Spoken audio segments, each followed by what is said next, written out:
I think this is like a must-have, I would say, for interview prep. Hi everyone, and welcome back to my channel. In today's video, I'm going to be sharing with you the 10 psychology related books that I love the most.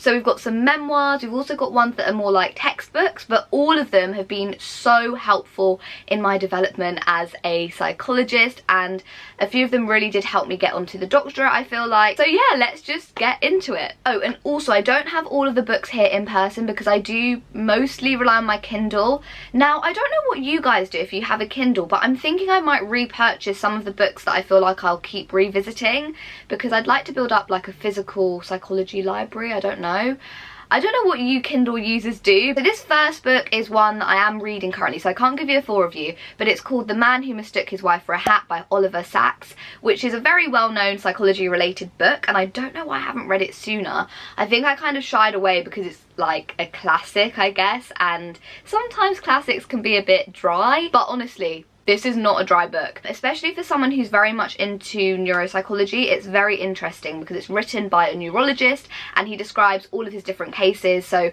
The Man Who Mistook His Wife for a Hat is literally someone who has a condition with their brain where they can't recognize people, they struggle to recognize people, and it's so interesting. And I've really been enjoying this book and would definitely recommend, if you want to get into like more psychology classics, then I would really recommend this one actually, because everyone speaks about it. For someone who is very much interested in neuropsychology, I would 10 out of 10 recommend. Now the next book is by Kerry Danes, and she's a forensic psychologist. This book is called The Dark Side of the Mind, and it is very interesting to read. I really enjoyed it, and it was definitely like a page turner for me, because I'm not really in the world of forensic psychology, and kind of like the only thing that I have to compare it to is like CSI and stuff like that.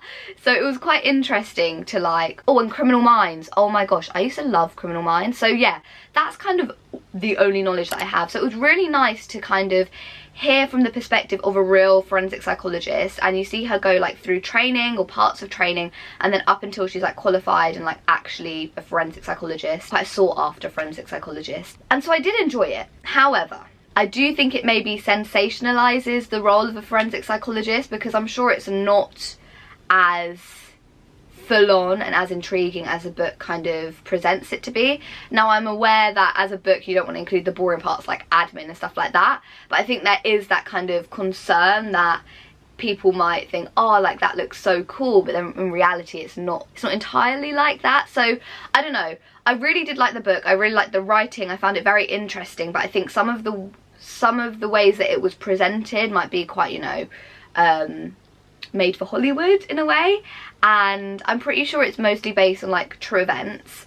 But yeah, that's just kind of my view. Let me know what you guys thought about this book. But one thing that I did really like was watching how a woman navigates the field of psychology, especially in like the forensic side of things, because as a woman in psychology, yes, it is a female dominated discipline in terms of like therapists and stuff, but when you go higher up it is a lot of men, and so it is quite interesting to see how she navigated it, especially in like forensic services, working in like male inpatient units and stuff, how she managed that. So that's one thing that I did really like. The next book is The Skeleton Cupboard by Tanya Byron. Oh my gosh, this was the first psychology related book that I ever read, and I've only recently started reading like psychology related books, and part of me, I've got this weird thing where I'm like, I do psychology all day, every day, like why would I want to read more books on psychology? But you know what, that's just like what I'm interested in, so I've kind of just like allowed myself to do it now. I absolutely love this book. So it's about a trainee clinical psychologist based on real events, and she just speaks about all of her experiences like while she's on training, doing her placements.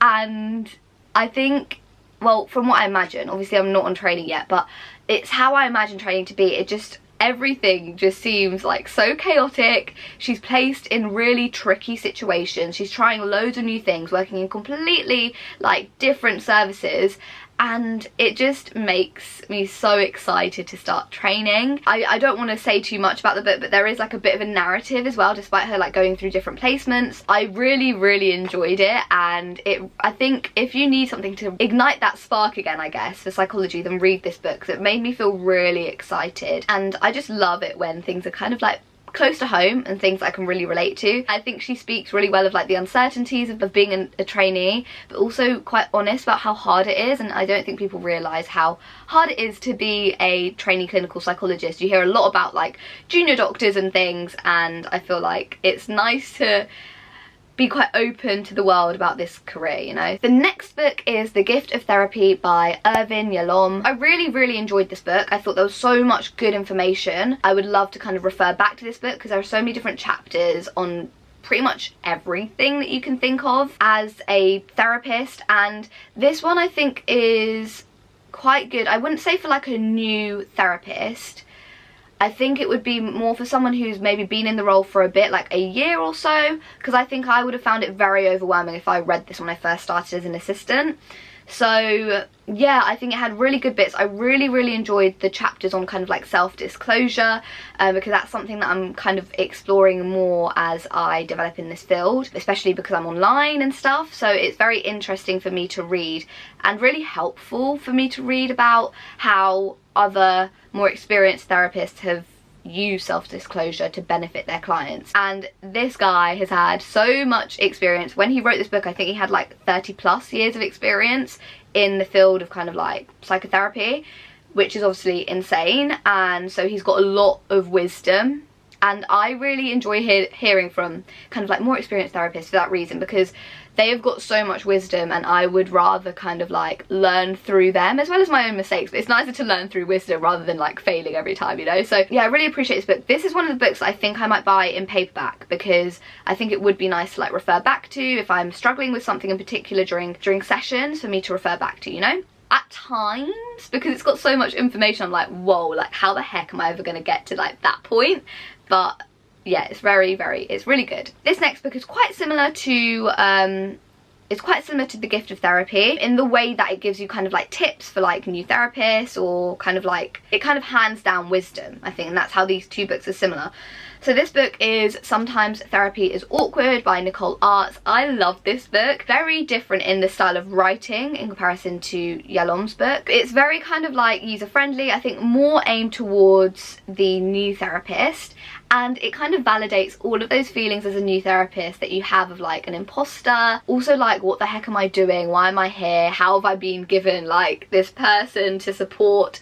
So it's really good, and also she gives some great practical tips. Now she, I believe, is in the US, so she speaks a lot about kind of private practice in some of the final chapters, but I still think it is quite relevant to know about like insurance and things, just to be aware of like the businessy side of things. So yeah, I really enjoyed this book. Very easy to read for me, and it was a lot shorter, so it felt a lot more manageable, and so therefore it is more friendly for like a newer therapist. I probably will revisit this book again, but I am more leaning towards purchasing The Gift of Therapy because I feel like that is more kind of in-depth. I think this book was helpful in a different way, and I wish I had this book right at the beginning of my time as an AP. Textbooks! Okay, I feel like I'm flying through this video, but I don't see why I should make it a long one, because you guys are going to read these books. I don't want to spoil anything for you. So the first kind of like textbook, I don't want to call it a textbook because, is it? I'm not too sure. But it's this one. So this one's called Cognitive Behaviour Therapy Basics and Beyond by Judith S. Beck, with a foreword by Aaron T. Beck. So this is all about cognitive behaviour therapy, and I found this so helpful. Like with my first few clients, I literally relied on this book so much.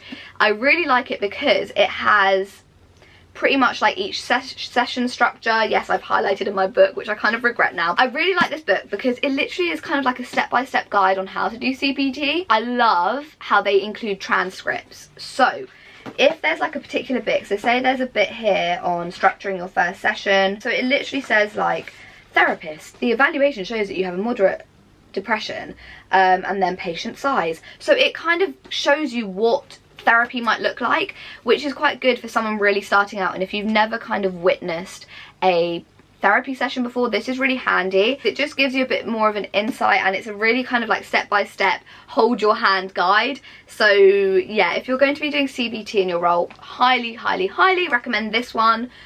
I still rely on this a lot now because I'm still very new. I've never had any formal CBT training, so this has been so helpful. This, along with obviously my supervisor, has helped me get through those sessions. Now this next book was recommended to me by a trainee clinical psychologist. It's called The Pocket Guide to Therapy, a how-to of the core models by Stephen Weatherhead and Graham Flaherty-Jones. Wow, guys, this book was suggested to me while I was preparing for interviews, and it is insane. This has really helped to differentiate theories and models for me, and so it literally has loads of different models. So we're talking motivational interviewing, CBT, cognitive analytic therapy, psychodynamic therapy, systemic therapies, narrative therapy, person-centered therapy, mindfulness, solution-focused brief therapy, dialectical behavior therapy, and then a bit on outcomes in therapy.